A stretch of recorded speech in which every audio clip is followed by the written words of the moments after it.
before you to speak about an issue that is often ignored yet affects our deeply, the impact of food waste. Let me begin with a simple question. Have you ever ordered too much food at a restaurant, take 2 bites and pushes the rest aside, left half of plate uneaten at a wedding party? It feels harmless, doesn't it? We may think it is only one plate of food or it is only a little leftover. Imagine if millions of people do this every day, it's really huge. According to the global data, nearly 1/3 of the food produced is wasted every year. This is about 1.3 billion tons of food, enough to feed every hungry person on this planet several times over. According to the global hunger data, hundreds of millions of people go to sleep every night with an empty stomach. Friends, this is not just a food problem, this is a justice problem. Let us look at the impact of food waste from 3 angles: the economic, the environmental and the human. First, the economic impact. Every grain of rice, every vegetable that we throw away is wasted money. It is wasted work, it is wasted water, it is wasted energy. Farmers work hard under the sun for many months to grow food, trucks use fuels to carry it to work, shopkeepers spend money to store it. So when we throw food into the dustbin, we are not just throwing away food, we are throwing away our farmers' hard work and our country's resources. Second, the environmental impact. This part will shock you. When the food waste drops in the dustbin, it makes a gas called methane. This gas is too bad for our environment, even worse than the smoke from cars and factories. In fact, if food waste was a country, it would be one of the biggest polluters in the whole world. So when we waste food, we also hurt our air, our weather and our future. Third and most importantly, the human impact. Many children do not get enough food to grow strong and healthy. So when we waste food, we are not just being careless. We are making life harder for needy people. So what can we do? The answer is simple. We don't need big rules from government. We just need small good habits. Take as much food as we can finish. Store your fruits and vegetables the right way so they stay fresh. If there is extra food, give it to someone who needs it instead of throwing it away.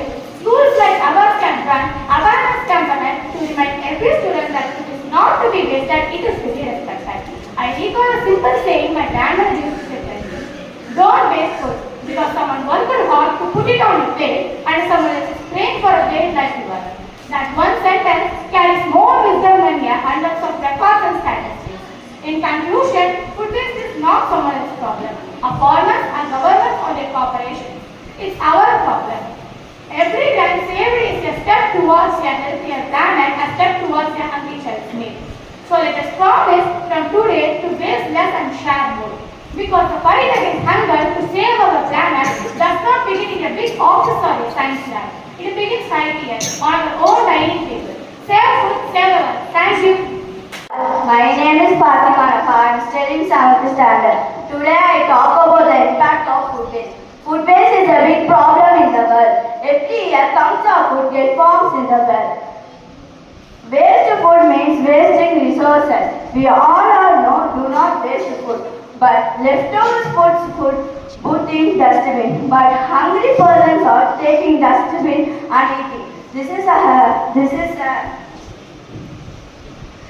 hygienic? No.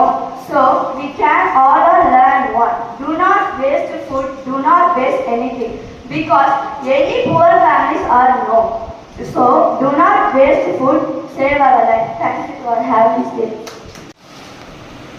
Good morning to all. I am from Al-Haya from 7th standard G section.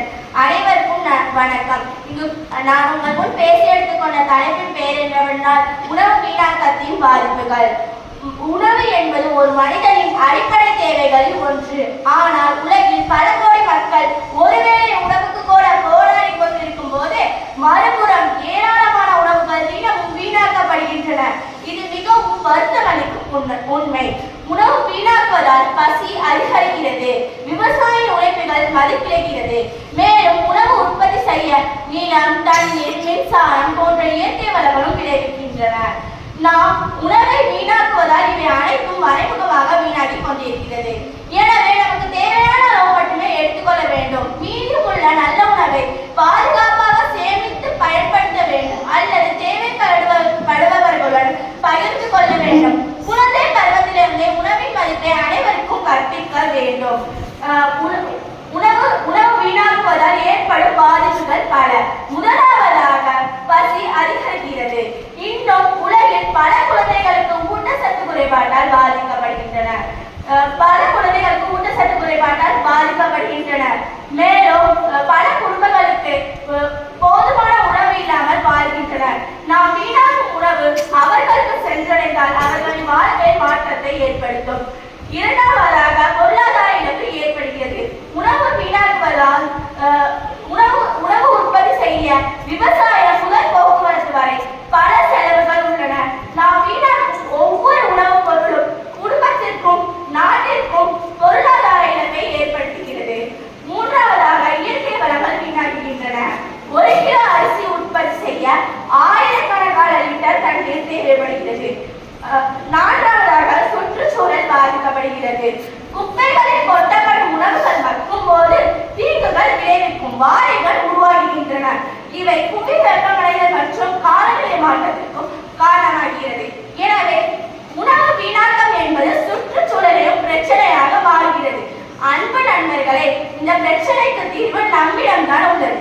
வீட்டில் தேவையான அளவு மட்டுமே சமைக்க வேண்டும். திருமணங்கள், விழாக்கள் மற்றும் பெரிய நிகழ்ச்சிகளில் உணவின் மதிப்பை சரியாக அளவிட்டு திட்டமிட்டு சமைக்க வேண்டும். மீதமுள்ள நல்ல உணவை ஆதரவற்றோர் இல்லங்கள், முதியோர் இல்லங்கள் போன்ற தன்னார்வ அமைப்புகள் செயல்பட்டு வருகின்றன.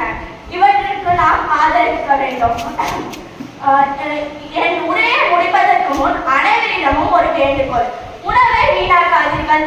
தேவையான அளவு மட்டுமே எடுத்துக் கொள்ளுங்கள். விவசாயியின் உழைப்பை மதியுங்கள். இயற்கை வளங்களை காப்போம். உணவை மதிப்போம். உணவு வீணாவதை தடுப்போம். பசியற்ற மற்றும் வளமான சமுதாயத்தை உருவாக்கும்.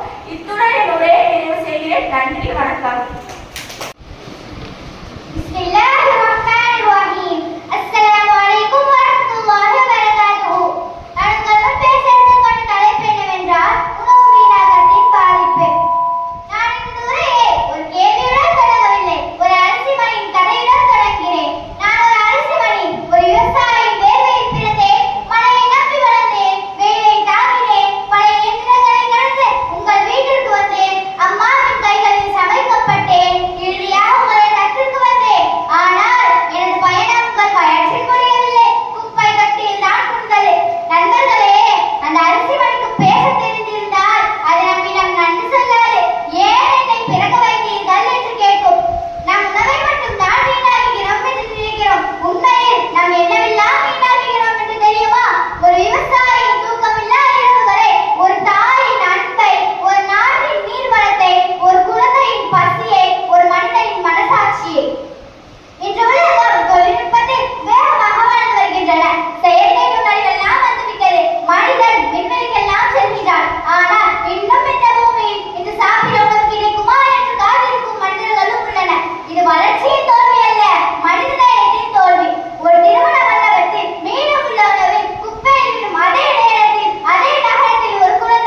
வீணடிப்பதில் அமெரிக்கா மற்றும் சீனாவை தொடர்ந்து இந்தியா முன்னிலையில் உள்ளது. உலகம் முழுவதும் கோடிக்கணக்கான மக்கள் ஒருவேளை உணவிற்காக தவிக்கும் பொழுது பல இடங்களில் டன்கணக்கில் உணவு குப்பை தொட்டியில் வீசப்படுகின்றன.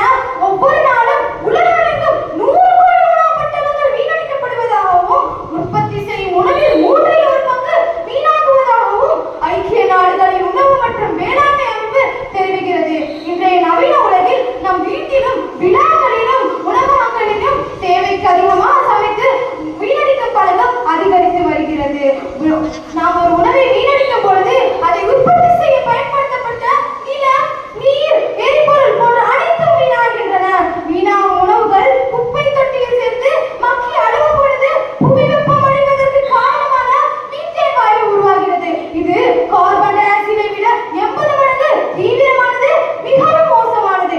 இது பருவநிலை மாற்றத்தை தீவிரப்படுத்துகிறது. ஒரு புறம் உணவு வீணடிக்கப்பட்டு குப்பையில் மலைப்போல் சேர்க்கின்றன, மறுபுறம் ஊட்டச்சத்து குறைபாட்டாலும் பட்டினியாலும் மக்கள் கொத்து கொத்தாக மரணிக்கின்றனர். நாம் வீணடிக்கும் உணவில் பாதியை காப்பாற்றினால் கூட உலகமெங்கும் பசியால் அனைவரின் வயிற்றை நிரப்ப முடியும். உணவே மருந்தே, மருந்தே உணவு என்பது நம் முன்னோர்களின் வாக்கு. அந்த உணவை வீணடிப்பது பெரும் குற்றமாகும். உணவு என்பது பல உயிர்களின் உழைப்பு. ஒரு கைப்பிடி உணவு நம் தட்டை வந்தடைவதற்கு முன்னால் பல விவசாயிகளின் உழைப்பு, நிலம், நீர் மற்றும் சூரிய ஒளி போன்ற பல இயற்கை முறைகள் அடங்கியுள்ளன. உதாரணத்திற்கு ஒரு கிலோ அரிசியை உற்பத்தி செய்ய 10,000 லிட்டர் நிலத்தடி நீர் தேவைப்படுகிறது. உணவை வீணடிப்பது என்பது நாம் அறிமுகமாக மனித உழைப்பையும் நீர்வளத்தையும் மின்சாரத்தையும் மற்ற இயற்கை எரிபொருட்களையும் வீணடிப்பதற்கு சமம். நம் வீட்டு சமையலறையில் தொடங்கி உலக அளவில் உணவு வழங்கும் வரை உணவை வீணடிப்பதால் ஏற்படும் பொருளாதார இழப்பு கணக்கிட முடியாதது. இந்த இழப்பு நாட்டின் ஒட்டுமொத்த பொருளாதார வளர்ச்சியையும் பாதிக்கிறது. உணவு என்பது மனிதனின் அடிப்படை உரிமை. அதை தேவையில்லாமல் வீணடிப்பது எதிர்கால சந்ததிகளுக்கு செய்யும் துரோகம். இது சமூகத்தில் ஏற்றத்தாழ்வையும் அதிகரிக்கும். உணவை வீணடிப்பது என்பது நம் பாடுபட்டு சேர்ந்த செல்வத்தை வீணடிப்பதற்கு சமம். அன்று தனி மனிதனுக்கு உணவு இல்லை என்றால் ஜாத்தினை அளிக்கிறோம் என்றார் நம் முட்டாத கவிஞர் பாரதியார். இன்று ஜாத்தினை அளிக்க தேவையில்லை, நம் தட்டில் வைக்கும் உணவை வீணடிக்காமல் இருந்தாலே போதுமானது. நாம் வீணடிக்கும் ஒவ்வொரு தட்டிலும் ஒரு ஏழை பசி மறைந்துள்ளது என்பதை மறந்துவிடக் கூடாது. எனவே உணவை வீணாக்காதீர்கள், அதுவே நாம் இயற்கைக்கு செய்யும் மரியாதை. உணவை மதிப்போம், உணவை பகிர்வோம், உயிரை காப்போம் என்று கூறி இந்த பொன்னான வாய்ப்பை தந்தமைத்ததற்கு நன்றி கூறி விடைபெறுகிறேன். அஸ்ஸலாமு அலைக்கும் வரஹ்மத்துல்லாஹி வபரகாத்துஹு.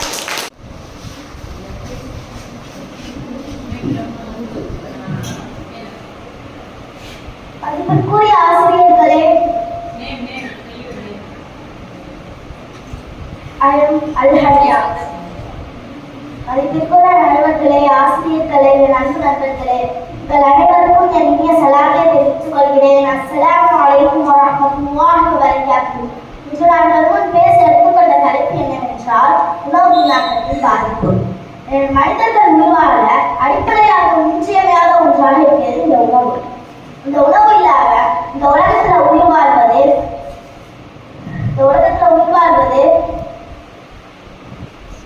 இந்த சாத்தியமற்ற ஒன்று. உணவு இல்லாம இந்த உலகத்துல உயிர் வாழ்வது சாத்தியமற்ற ஒன்று. அப்படி பசியான இந்த உலகில் ஆண்டுதோறும் உற்பத்தி செய்யும் உணவு 1/3 பங்கு வீணாக்கப்படுகிறது என்று சொன்னால் முதலால் நம்ப முடியாது. இங்கு பலருக்கு உணவை வீணாக்குவது ஒரு பழக்கமாகிவிட்டது. அவர்கள் தேவைக்கு அதிகமான உணவுகளை வாங்குகிறார், வீட்டில் பழங்களையும் காய்கறிகளையும் வாங்குகிறார், அல்லது நம்மளால் இதை விட அதிக உணவுகளை எடுக்கிறார். இப்படி எப்படிலாம் உணவை வீணாக்குகிறது என்று சொல்லிக்கொண்டே போகலாம். நம்ம உணவை வீணாக்குவதனால நம்ம இயற்கைக்கு கூடுதல் சுமையையும் சுற்றுச்சூழலும் சேதமடையும். உணவை வீணாக்கும் உணவை தயாரிக்க ஈடுபட்ட முதலீடு மற்றும் அதன் பயன்படுத்த பொருட்கள், நீர், விதைகள், தாவரம் போன்ற அனைத்தும் வீணாகிறது. இன்னும் சொல்ல வேண்டும் என்றால் மனிதர்கள் உணவை வீணாக்குவதால்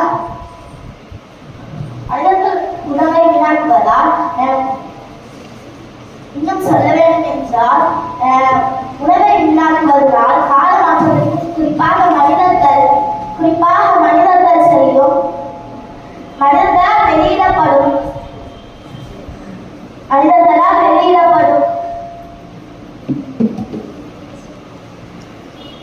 மொத்த பசுமை இல்லா வாயுகளில் மூன்றில் ஒரு பங்கு உணவு கழிவுகளாக போகுது என்று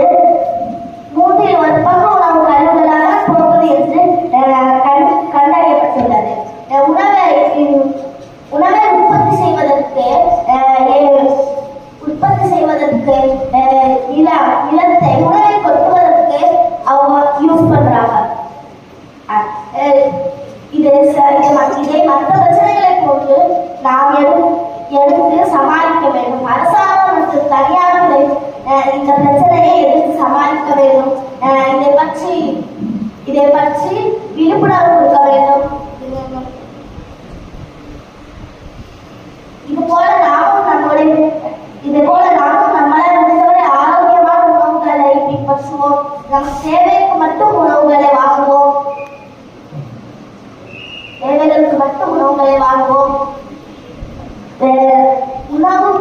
உணவு லேபிள் மற்றும் பயன்படுத்தும் உகந்த காலம் சரிபார்த்து வாங்குவோம். மீதமான உணவுகளை மற்றொரு உணவோடு சேர்த்து சாப்பிடுவோம். மீதமான உணவுகளை அட்டை விட்டாவுடனும் மற்றவர்களுடன் பகிர்ந்து சாப்பிடுவதால்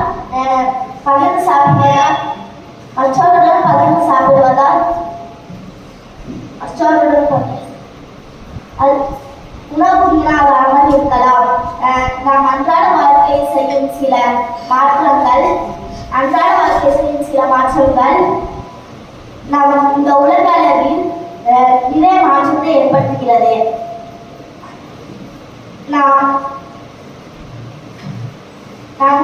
உணவை வீணாகாமல் இருப்போம். மக்களுக்காகவும் பூமிக்காகவும். நன்றி. இனிய வணக்கம். இன்று நான் பேசப்போகும் தலைப்பு என்னவென்றால் உணவை வீணாக்குவதின் தாக்கம். உணவு என்பது மனிதர்களின் அடிப்படை தேவைகளில் ஒன்று. ஆனால் இன்று உலகம் முழுவதும் கோடிக்கணக்கான மக்கள் ஒரு வேலை உணவிற்காக கூட போராடுகிறார்கள். அதே நேரத்தில் நாம் சமைத்த உணவையும் வாங்கிய உணவையும் கவனக்குறைவால் அதிக அளவில் வீணாக்கி வருகிறோம். உணவை வீணாக்குவது என்பது ஒரு பொருளை மட்டும் இழப்பதல்ல.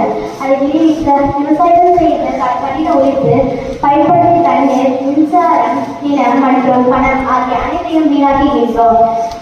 மேலும் குப்பையில் கொட்டப்படும் உணவு மக்கி மீட்டை போன்ற பசுமைக்குழில் வாயுக்களை வெளிப்படுத்துகிறது.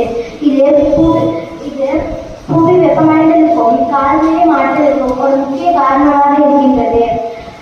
ஒவ்வொரு குடும்பமும் உணவை தேவையான அளவு மட்டுமே சமைத்து தேவையான அளவு மட்டுமே பரிமாறி மீதமுள்ள உணவை பத்திரமாக சேமித்து அல்லது தேவைப்பட்டவர்களுக்கு பகிர்ந்து கொடுத்தால் உணவு வீணாவதை பெருமளவில் தடுக்கலாம்.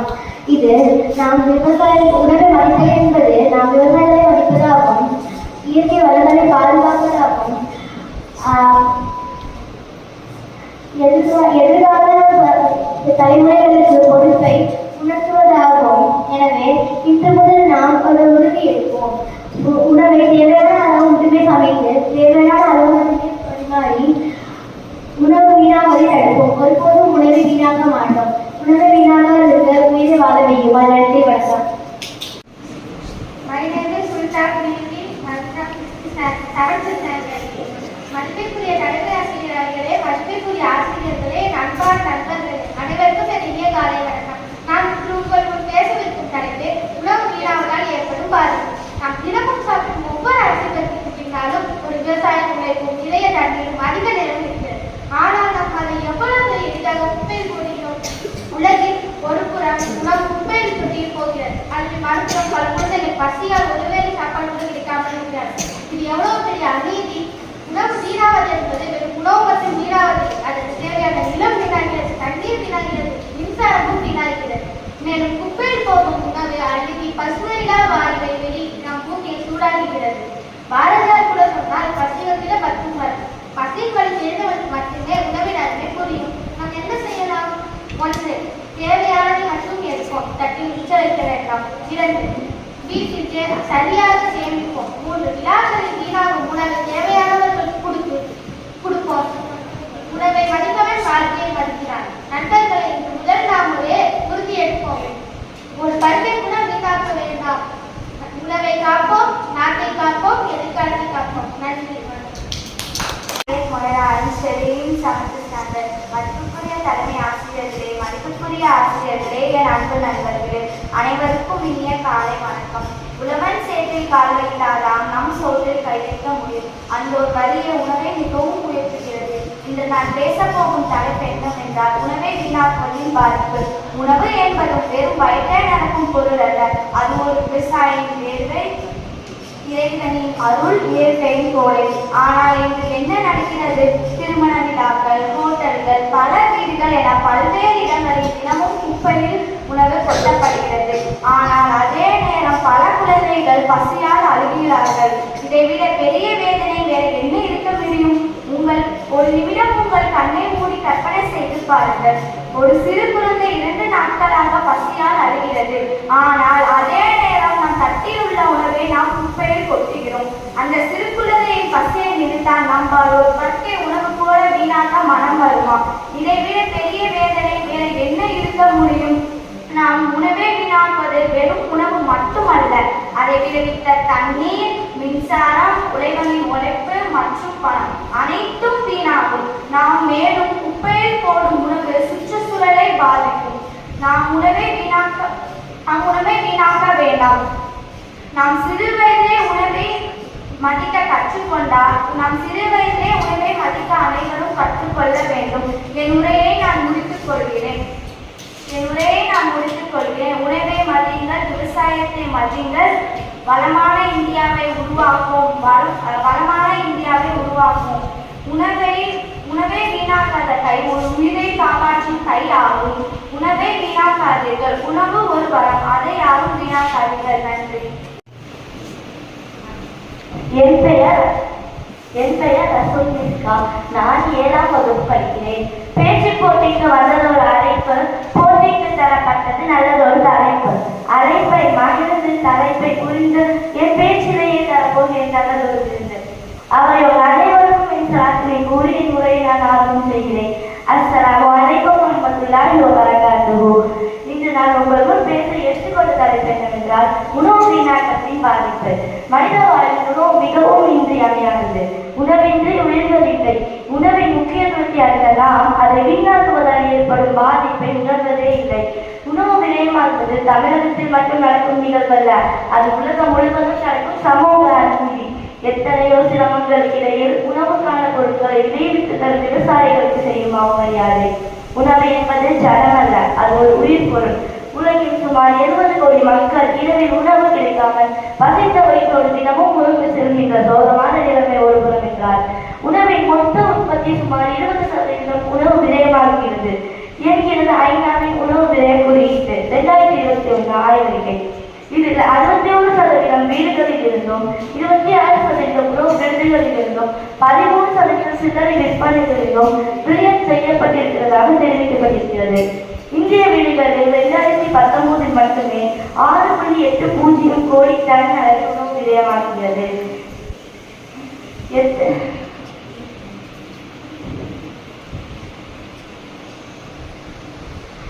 உணவு விரயம் செய்வதால் என்ன பாதிப்பு என்று இப்போது பார்ப்போமா? உணவு விரயம் என்பது உணவு தட்டோடும் சாப்பிட்ட இடையோடு குடிக்கும் சமாச்சாரம் என்பதை நம் அனைவரும் நிகழ்த்திக் கொண்டிருக்கிறோம். பொருளாதார அறிவியல் உணவு விரயம் செய்வதை மனிதன் செய்யும் மிகப்பெரிய சமூக குற்றம் என்கிறது.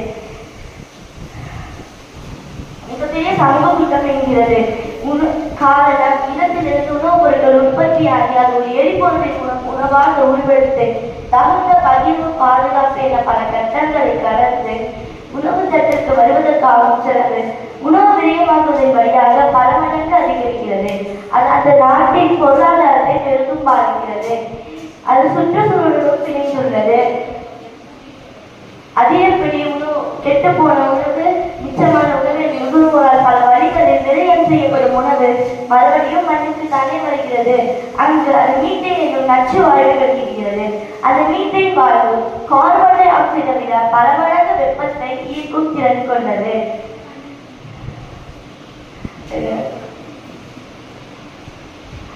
பருவநிலை மாற்றத்திற்கும் துணை போகிறது. தற்போதெல்லாம் மழைக்கால பருவம் மாறுவதற்கும் கோடைக்கால பருவம் நீடிப்பதற்கும் கடற்குளிர் நம்மை மாற்றியிருப்பதற்கும் பெரும் பனிப்பாறைகள் உருகி கடல் மட்டம் ஏறுவதற்கும் உணவு விளைவும் ஒரு காரணம்தான். அதை நம் எத்தனை பேர் அறிவார்கள்? சுற்றுச்சூழல் மாசுபாட்டை கட்டுப்படுத்த வேண்டுமானால் உணவு விளையத்திற்கும் முட்டுப்புள்ளி வைக்க வேண்டும் அல்லவா?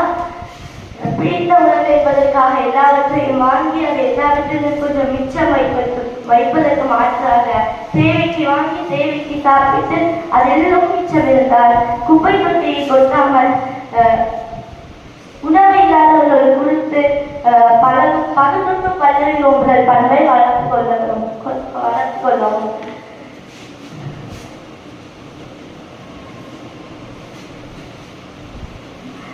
உணவு விரயம் செய்வதை தடுப்பதே முதல் பணி. இன்றே நாம் அதை சிறமே கொள்ளலாமே.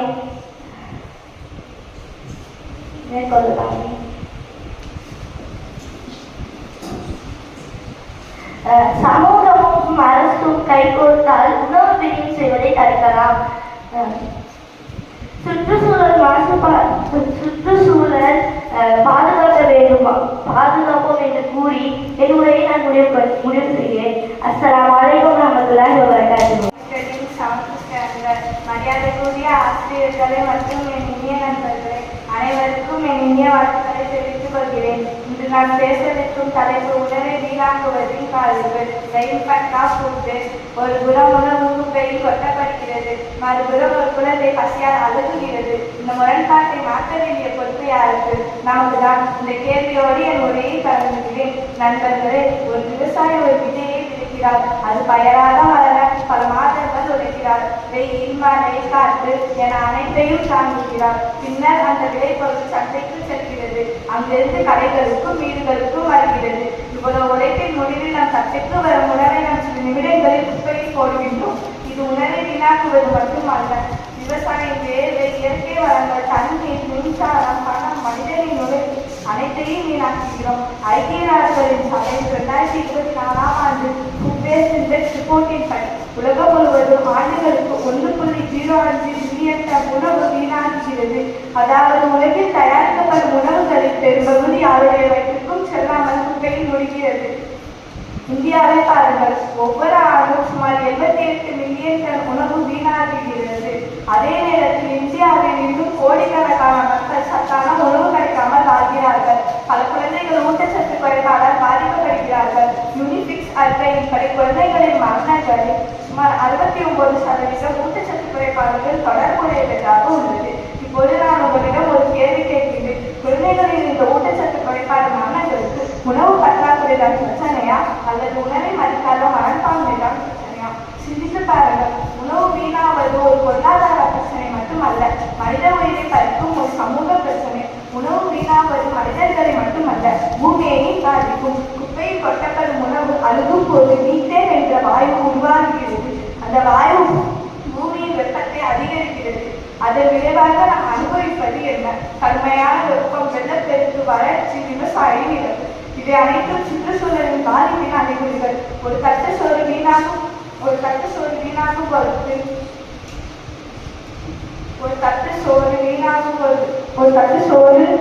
ஒரு குடும்பத்தின் உணவை மட்டுமல்ல, நம் எதிர்காலத்தையும் பாதிக்கும். மேலும் ஒரு சுவாரஸ்யமான தகவல், ஒரு கிலோ அரிசி விளைவிக்க சுமார் 3000 முதல் 5000 லிட்டர் வரை தண்ணீர் தேவைப்படுகிறது.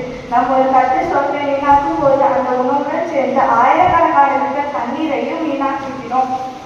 இந்த பிரச்சனையை தீர்ப்பது அரசாங்கத்தால் மட்டும் முடியாது.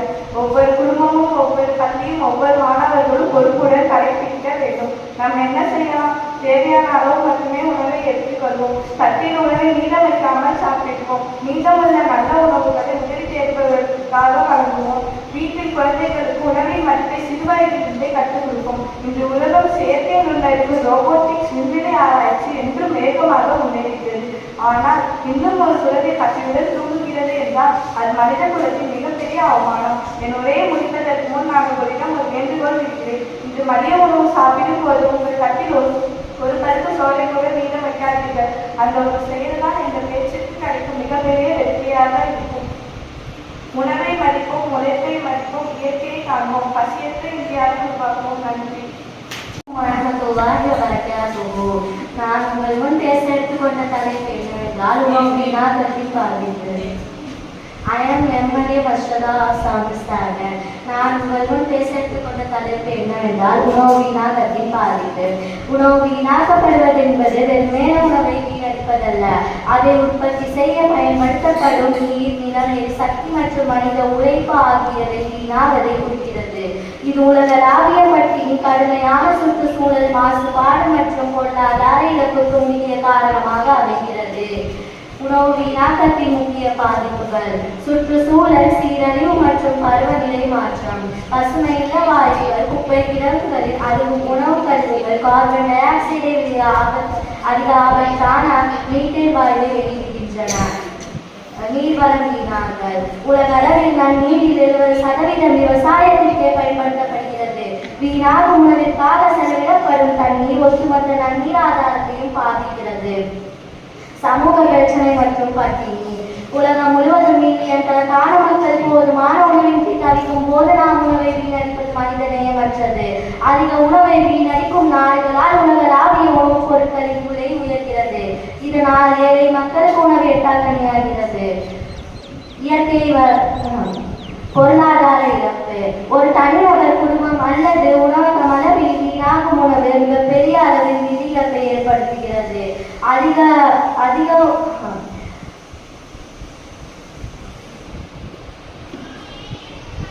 பேக்கிங் மற்றும் போக்குவரத்து என அனைத்து நிலைகளிலும் செய்யப்படும் முதலீடுகள் வீணாகின்றன. இதுடன் நான் என் உரையை முடித்துக் கொள்கிறேன். அஸ்ஸலாமு அலைக்கும் வரஹ்மத்துல்லாஹி வபரகாத்துஹு. நான் பேச என் பெயர் தான் ஃபாத்திமா ரிவானா. நான் 7ஆம் வகுப்பு படித்து வருகிறேன். உணவு வீணாக்கத்தின் பாதிப்பு: உணவு வீணாகுவதால் இயற்கை வளங்களான நீர், நிலம் மற்றும் மின்சாரம் வீணாகின்றன. குப்பை மேல்களில் உணவு அழுகுவதால் சுற்றுச்சூழல் மாசுபாடு அதிகரிக்கின்றன.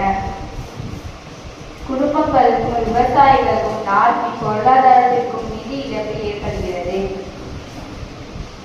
உணவு பற்றாக்குறை மற்றும் பசியால் பாதிக்கப்படுபவர்களுக்கு உணவு கிடைக்கும் வாய்ப்பு குறைகிறது.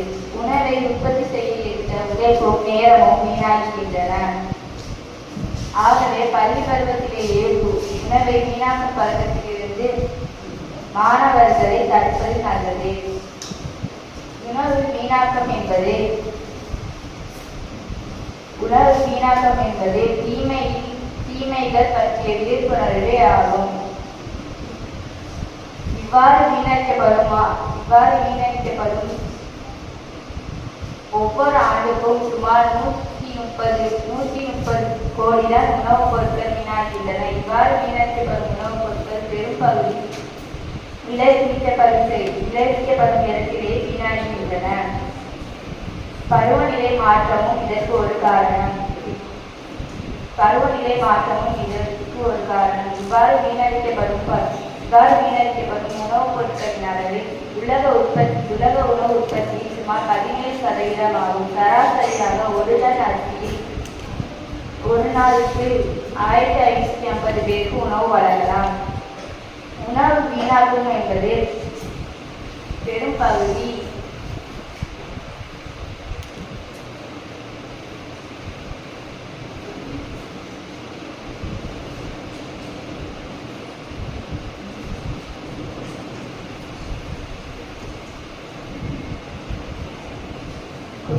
பள்ளிக்கூடத்திற்கு கொண்டு செல்லும் உணவுப் பொருட்களை மாணவர்கள் அதிக அளவில் வீணாக்குகின்றனர் என்பதை பெரும்பாலான பெற்றோர் ஆசிரியரிடம் கூறுகின்றனர்.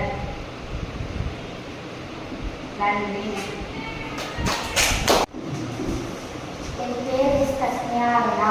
நான் 7ஆம் வகுப்பு படிக்கிறேன். மதிப்பிற்குரிய தலைமை ஆசிரியர்கள் அவர்களே, மதிப்பிற்குரிய ஆசிரியர்கள் அவர்களே மற்றும் என் இந்திய நண்பர்களே, அனைவருக்கும் வணக்கத்தை தெரிவித்துக் கொள்கிறேன். நான் இன்று பேச விரும்பும் தலைப்பு உணவு வீணாக்கத்தின் பாதிப்பு, the impact of food waste. உங்களுக்கு தேவையானதை மட்டும் எடுங்கள், எடுத்ததை முழுவதும் பயன்படுத்துங்கள். இந்த எளிய கருத்து உலகின் மிகப்பெரிய பிரச்சனைகளில் ஒன்றான உணவு வீணாக்கத்தை குறைக்க உதவும். குறைக்க உதவும். ஒவ்வொரு ஆண்டுகளும் மில்லியன் கணக்கான டன் உணவு வீணாகின்றன. அதே நேரத்தில் மில்லியன் கணக்கான மக்கள் பசியால் ஆடுகின்றன. இன்று உணவை குப்பையில் போடும்போது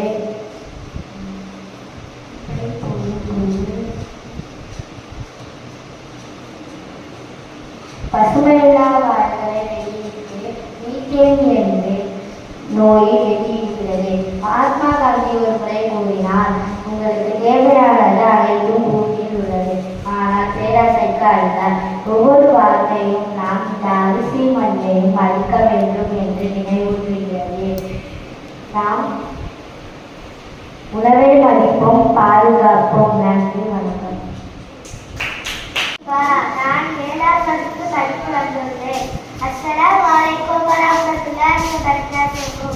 நண்பர்களே, நாம் உயிர் வாழ்வதற்கு மிக முக்கியமானது எது? உணவு தானே.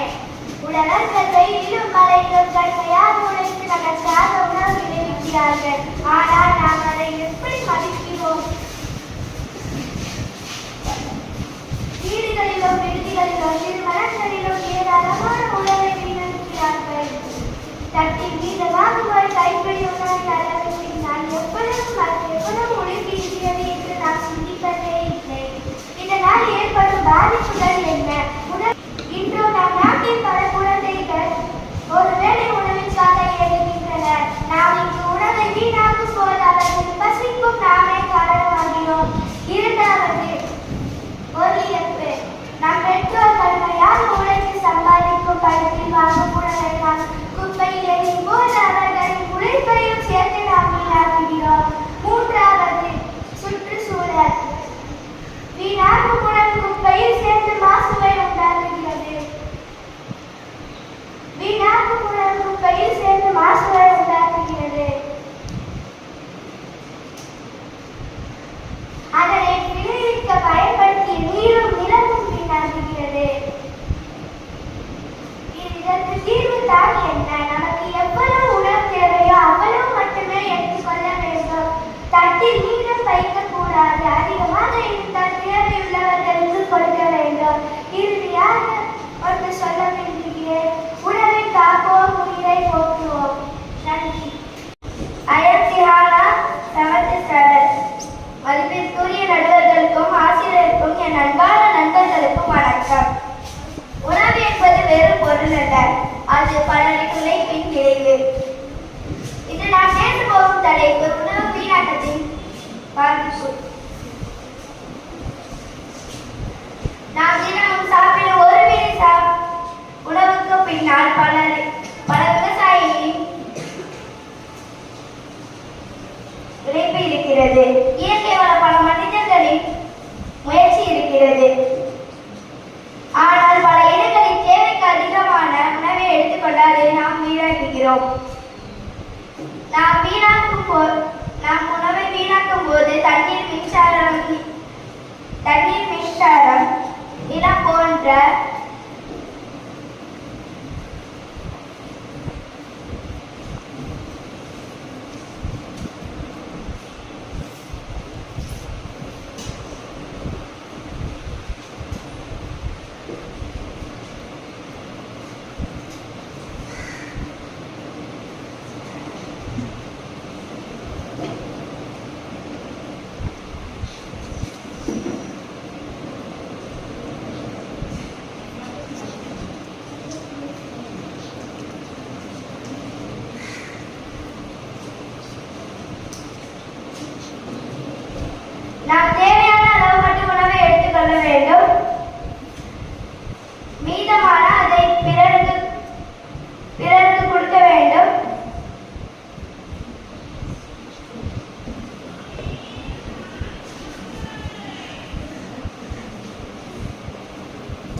பாதுகாக்க வேண்டும். இன்று நாம் உணவை சேமித்தால் எதிர்காலத்தில் உணவு பற்றாக்குறை குறைக்க முடியும்.